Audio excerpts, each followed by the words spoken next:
Welcome to the NC Spin After Spin. Additional comments from our panelists just available on our website.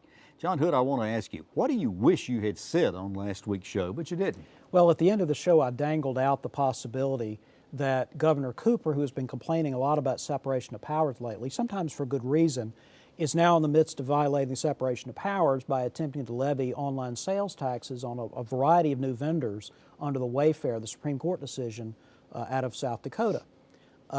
The problem is that the Secretary of Revenue, Ron Penny, there was a directive put out under his name, and it said, I have the authority to start collecting these taxes in November under these statutes. And they had a quote from the statute, and it seemed to suggest that maybe there had been a pre-existing law that couldn't be enforced until the Supreme Court made its decision, and now North Carolina can do it.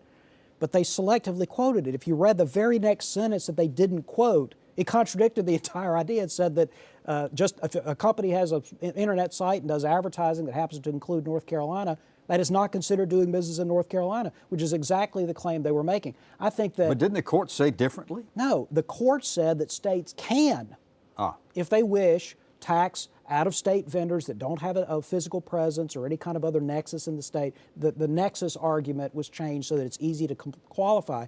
North Carolina absolutely could tax these vendors. There is a bill that was filed in the legislature. It passed one chamber.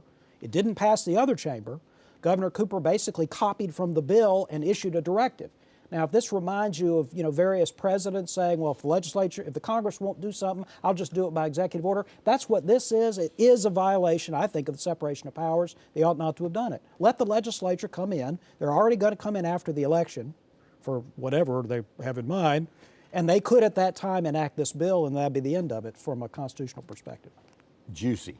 Interesting. Well, thanks for watching the After Spin. We'll have more video all during the week on ncspin.com.